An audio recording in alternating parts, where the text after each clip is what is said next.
Have you ever wondered what happens after we die? What if everything you thought was true wasn't? In today's story, I want to share with you a powerful message that might completely change how you see faith, purpose, and generosity. This is not just about religion, it's about a journey, a revelation, a second chance. If you've ever questioned the authenticity of giving or felt skeptical about churches and tithes, stay with me. What you're about to hear could be the most important message of your life. From a young age, I believed in only one thing: what I could see, touch, and control. Faith? That was for the weak. Prayer? A waste of time. I was taught that success was the only God worth worshiping. I climbed the ladder faster than most. Real estate, stocks, investments, I had it all.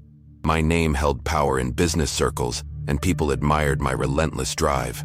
But beneath all the achievements, something darker was growing inside me: cynicism. I looked at churches like businesses and pastors like CEOs. And to be honest, I wasn't entirely wrong, but I was dangerously incomplete. Whenever someone talked about giving to God, about tithing, about faith, I scoffed. I had arguments ready.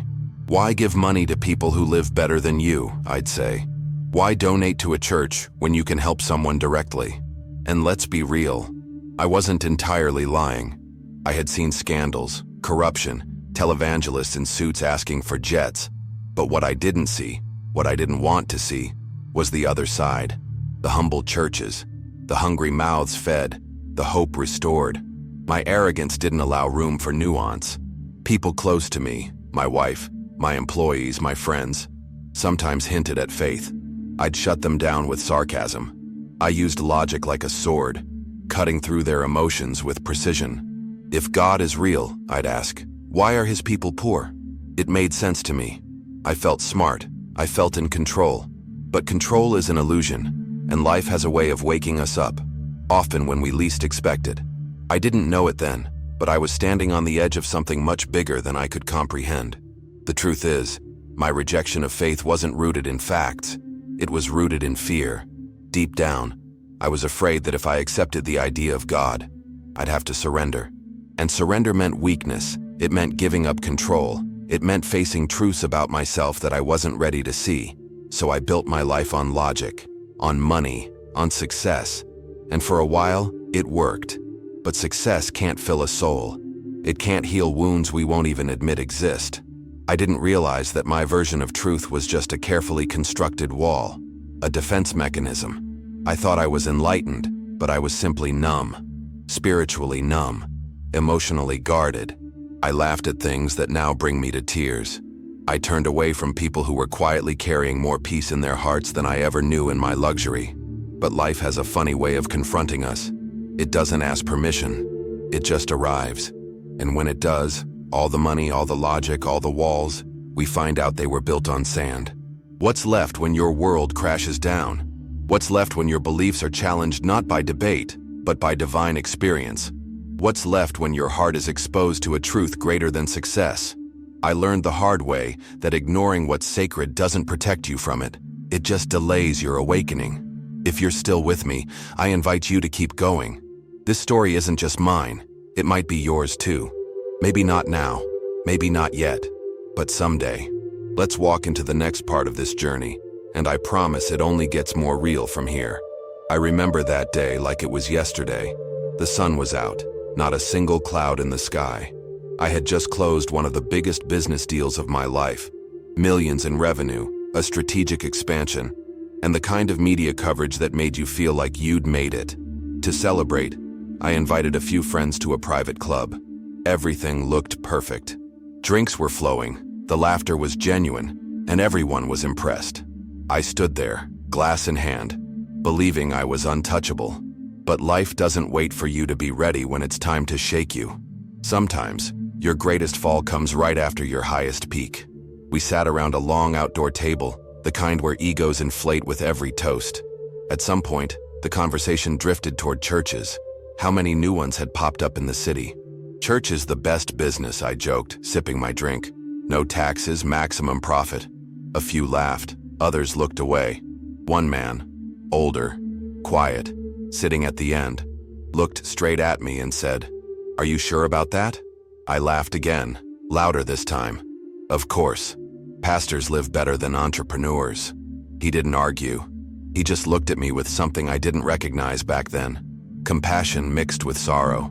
His silence bothered me more than any argument would have. It lingered even as the party continued. I couldn't shake it. Later that afternoon, we decided to test a new jet ski. The water shimmered like liquid gold under the sun. I was competitive by nature. I had to win. Always. I revved the engine like it owed me something and took off. The wind hit my face. The speed. The power. I felt alive. But then, out of nowhere, it happened. A wave rose. I didn't see it. I hit it wrong. The machine flipped, and I was airborne, crashing headfirst into the water. Everything went black. There was no pain, just silence. That kind of silence that isn't just about the absence of sound, but the presence of something else, something deep. I felt detached, like I was watching my own body sink. Panic rose in me, but it wasn't physical panic. It was soul panic. I tried to move, but there was nothing to move. I wasn't in my body anymore. I was outside of it. That's when I saw them, my friends, the staff, screaming, diving in to rescue me. But I knew they were too late. I was gone. And then something shifted. I wasn't alone. I felt a presence, massive, holy, undeniable. It didn't speak, but it saw everything. And then, like being pulled by invisible hands, I was taken, rushed through what felt like realms. The world I knew faded, and I was somewhere else. Dark, but not like night. Heavy, dense, knowing. I couldn't see walls or floors, but I felt exposed.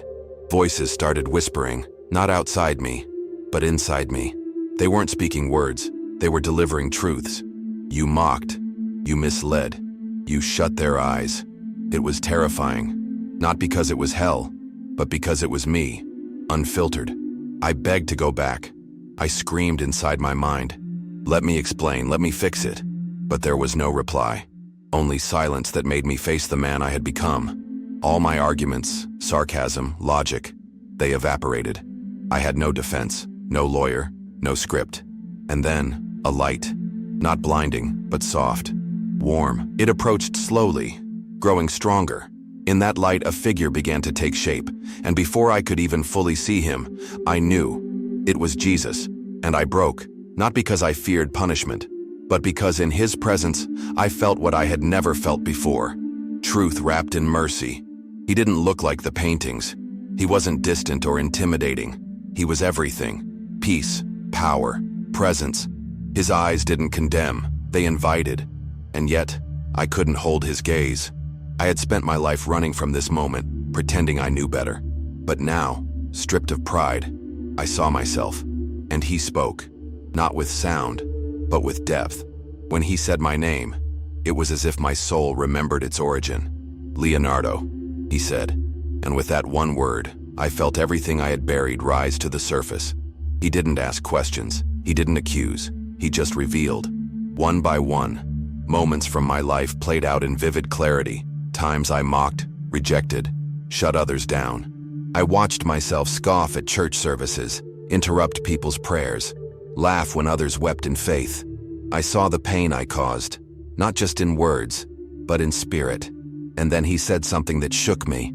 "You spent your life denying the truth. Now you will see it with your own eyes." Suddenly the scene around us transformed. The darkness gave way to a city, not earthly but divine. This city, it pulsed with life. Light came from everything, not just from the sky, but from within the structures, the people, the ground itself. Everything glowed with purpose and peace. People didn't walk, they glided, carried by joy and love. I saw a temple, but it wasn't a building. It was a gathering of presence. Inside, people weren't begging, they were praising. And I asked, "What is this?" Jesus turned to me and said, "This is the true meaning of surrender." And then I saw it. Light flowing from people like energy, connecting everything, sustaining life around them. I saw what I never believed was real. The tithe, the offering. It wasn't a transaction. It was a transformation. It wasn't about money. It was about alignment. I watched as people gave not from pressure but from love. And that love, literally, became light. became provision. What the world gave became what the heavens used to build. It destroyed every lie I had believed. But Jesus didn't stop there. He showed me the other side. Churches misusing funds, leaders growing fat on faith, manipulating followers. This too exists, he said. But it is not the offering that corrupts. It is the heart. And then I saw men like me, businessmen, skeptics. Some mocked, some exploited, some turned away from truth with pride on their lips. But others gave, not because they were coerced, but because they understood eternity. I wept, not because I was scared, but because I realized I had missed the point. The problem is not the tithe, Jesus said. The problem is the heart of the one who gives and the one who receives. Those words shattered my pride. I had spent a lifetime critiquing something I never tried to understand. And now, there was no escaping the weight of truth. He looked at me again, those same eyes, still full of mercy. You never wanted to know, he said. And then, one final vision. I saw myself, laughing at believers, dismissing a man who tried to warn me. And then I saw his face, not angry, not defensive, but full of compassion. He knew I was wrong, but he didn't argue. He hoped, he tried, and now, I understood. As the light began to fade, I asked, "Is there still time to change?" And Jesus replied with words I will never forget. Truth is not defined by gold or silver. It is revealed by the heart. And then, like being pulled from the heavens, I returned. Pain rushed into my chest. My body convulsed. A rhythmic beep filled the room. I opened my eyes. Blinding lights above me, machines all around. I was in a hospital, alive, breathing, but not the same. Something inside me had been reprogrammed. Nurses rushed in. My wife screamed and cried, holding my hand like I had come back from war. And she was right. I had seen something most never do. And now, the real journey was about to begin. In the days that followed, I felt like a man caught between two worlds.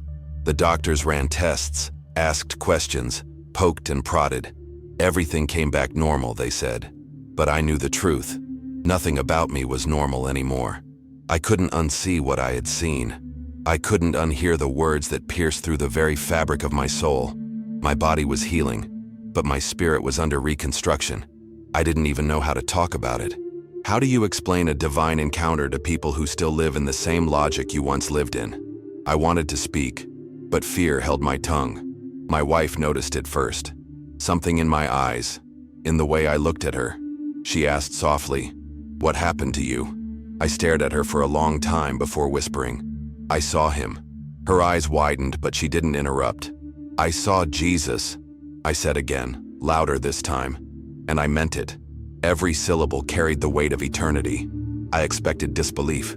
Instead, she wept. She had prayed for me for years, secretly, patiently, lovingly. And now she knew. God had answered. Not through a sermon, not through a friend, but through death and return. Back home, everything felt different. My mansion felt small. My money felt empty. My possessions, once symbols of status, now looked like distractions. I had lived for luxury. Now I longed for meaning. Business calls came in. I ignored them. Meetings were scheduled. I canceled them. The world I once ruled now seemed irrelevant. What mattered now was purpose, truth, eternity, and I knew I had to take the first step. I walked into a church, not to debate, not to judge, but to listen, to learn, to simply be still before the very presence I once mocked. As I sat in that pew, I felt exposed again, not in shame, but in awareness. The worship started, hands lifted, voices rose, and I, the man who once rolled his eyes at all of this, closed mine. I felt tears rolling down my face, not because of emotion, but because of revelation. This wasn't hype, this wasn't manipulation, it was surrender. The pastor stepped up and read a verse I had heard before, but never truly understood. Malachi 3:10. "Bring the full tithe into the storehouse, and see if I will not open the windows of heaven." I couldn't breathe. I had mocked that verse. I had used it as ammunition against believers. But now I saw it differently. It wasn't about money. It was about trust. It was an invitation to divine partnership, a challenge not of finances, but of faith. I closed my eyes and saw the vision again, the light, the energy flowing from people's hearts, the beauty of surrender. Giving wasn't about wealth, it was about alignment, about choosing to be part of something eternal. That day, I did what I never thought I would. I gave, not from obligation, but from joy, from understanding, from transformation. Leaving the church, I felt lighter, freer, not because I had less money, but because I had less pride. I was beginning to understand what Jesus had shown me. It was never about percentages or religious rituals. It was always about the condition of the heart. I wanted to tell everyone. I wanted to scream it from the rooftops. Faith is real. Eternity is real. But I knew not everyone would believe me. And that's okay. My job wasn't to convince.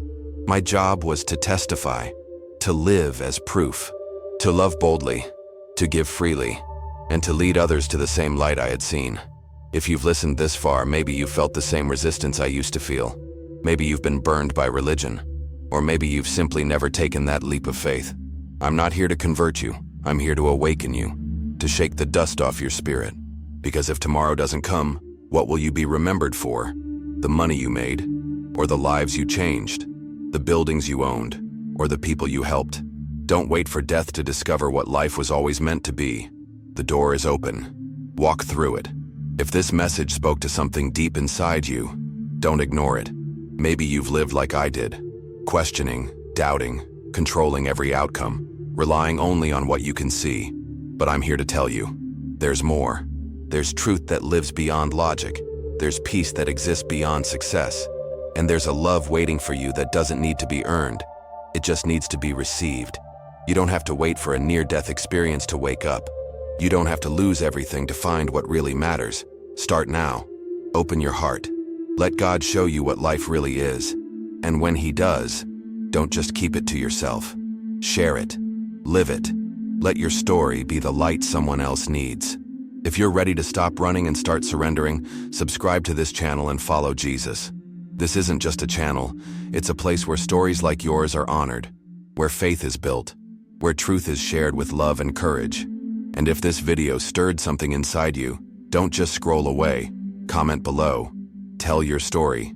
Take your first step. Support what we're doing here. Not because we ask, but because you believe in the message.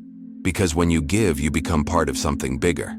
And that's what surrender is all about. Not losing control, but giving it to the one who never fails. And if you're still unsure, still skeptical, I understand. I was you. I lived in doubt. But one encounter changed everything. I'm not asking you to believe because of me. I'm asking you to open the door and let Him in. You'll never be the same. My name is Oliver. I'm just a man who was given a second chance. A man who thought he knew everything until I met the one who truly knows. And now I just want to walk with you, speak truth with you, and grow in faith together. Thank you for being here. Thank you for listening. You're not alone. You're not forgotten. And you're not beyond redemption. I'll be right here, every step of the way. Until next time, stay close, stay hungry for truth, and above all, follow the light.